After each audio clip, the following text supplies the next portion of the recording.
But the most surreal aspect of this debate is not that the leading advocates of this censorship regime was led by Democrats, although that was true. It was that the censorship defenders standing right alongside them were the people who called themselves journalists, meaning the employees of the nation's largest liberal media corporations who bear that title, journalist, in the HR departments of their corporate employers. Indeed, the case could be made, and we're about to make it, that it was these journalists and these media corporations that became the leaders, the loudest and most persistent agitators, not only defending the censorship regime, but relentlessly demanding that it be expanded, that the censorship become more and more aggressive. If anything, the only complaint that corporate journalists in America have had to say about this new internet censorship regime is that it allows too much free speech still, that far more suppression of political voices is needed. Now, I can already hear the response to my calling this state of affairs surreal. Of course, it's not surprising that it's corporate journalists who took the lead in defending this censorship regime, many of you are undoubtedly thinking, because you just told us that it was the Democratic Party which took the lead in implementing and censoring, in implementing the censorship regime. And corporate journalists overwhelmingly in the United States are Democrats, highly partisan loyalists, people devoted to establishment liberalism, and therefore it stands to reason that they would echo whatever the Democratic Party was saying, in this case being in favor of censorship. Perhaps it's the naivete in me, but the reason I still regard this as surprising, even surreal, is because for decades, really for centuries, calling yourself a journalist necessarily meant that you favored certain values. One value is transparency for the nation's most powerful individuals and institutions. To be a journalist should mean, if it means nothing else, that you're regarded as healthy and positive when we know more rather than less about the most powerful societal actors. It's inherent in the word journalist to believe that. But an equally intrinsic value to being a journalist is a belief in free speech, a free press, and in general, the value of free and open inquiry. So as corrupted as I know corporate journalists and their corporate employers are, believe me, I know, I talk about that all the time, it's still bizarre to hear, to me, to hear them openly advocate for more censorship. When I hear that, to me, I react as if I hear a cardiologist being the leading advocate for more cigarette smoking, or a human rights group calling for more torture. It isn't so much that it surprises me that the people calling themselves journalists want their political enemies censored. It's that they're not even embarrassed about saying so. They don't even pretend to think otherwise. Then again, these are the same group of journalists who are either indifferent to or supportive of the US and UK government's ongoing imprisonment of Julian Assange for doing what they claim is their job, but which they never do, namely imposing transparency and shining light on the world's most powerful institutional actors. So perhaps it is my naivete at this point for me to regard their explicit, enthusiastic censorship advocacy as anything other than the normal. But as I mentioned at the top, they have given us a spectacular gift just in the nick of time for Christmas. They have rediscovered their belief in free speech, their rage over corporate censorship, their sense of urgency that the internet must be free. We now have a new group of martyrs to the cause of press freedom, namely the liberal corporate journalists who have spent years agitating for and cheering and demanding more big tech censorship, who are now angered and enraged that they have been targeted by this regime that they helped construct, all because they were suspended from Twitter for a half a day or so, and now, like everyone else who has ever been suspended from Twitter, is required to delete their offending tweet in order to be reinstated. But these journalists refuse to bow in the face of this gruesome attack, these grave dangers. They are standing tall and brave and free in defense of a free press.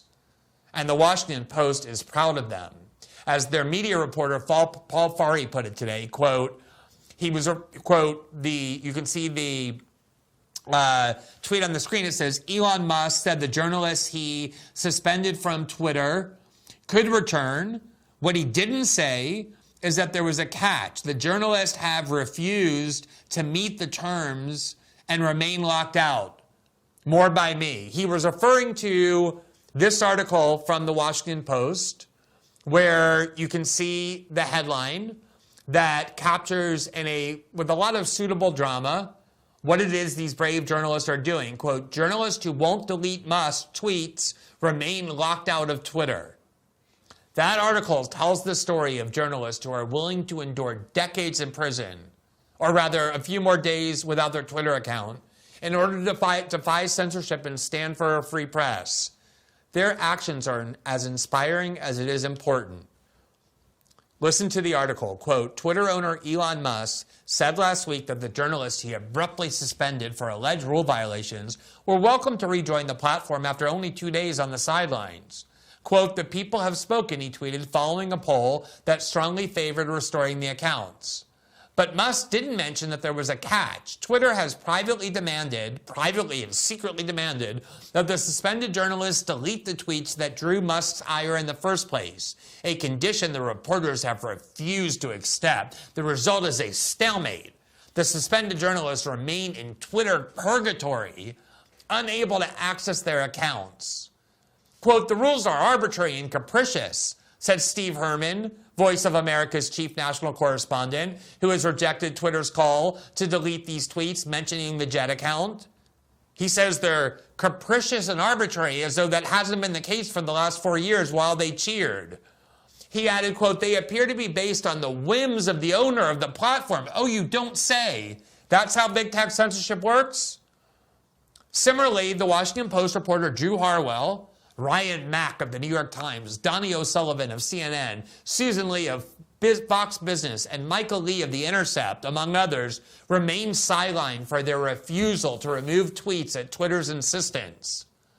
Although their accounts aren't marked as suspended and appear to be active, they have in fact been locked out since Twitter acted against them 8 days ago. Harwell, for one, said he has no intention of deleting a flagged tweet, which referenced Musk's suspension of a Twitter competitor, Mastodon, over its link to its version of Elon Jet. Quote, hell no, I'm not deleting a tweet that contained factual information and didn't violate anyone's rules, he said, confronting power with his defiance.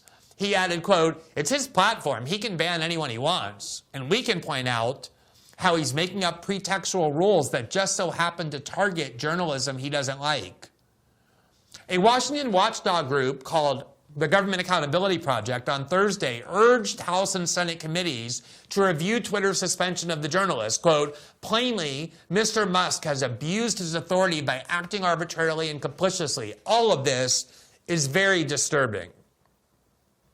It is genuinely amazing. I think these people actually think that what happened to them just now, that they had one of their tweets marked as a violation of Twitter's arbitrary rules and are allowed to come back onto the platform provided they delete the tweet, is something that is a new form of tyranny that nobody else has ever suffered before.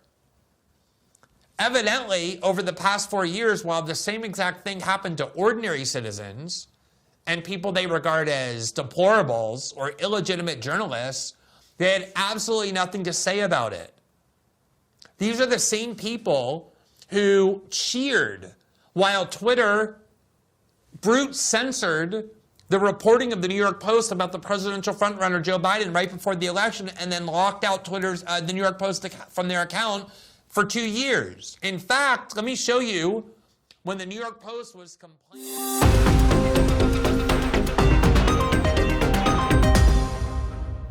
Thanks for watching this clip from System Update. Catch our full shows for free, live weekdays at 7 p.m. Eastern on Rumble, and join our locals community at greenwald.locals.com for all of my written journalism, exclusive after-show Q&As, and more.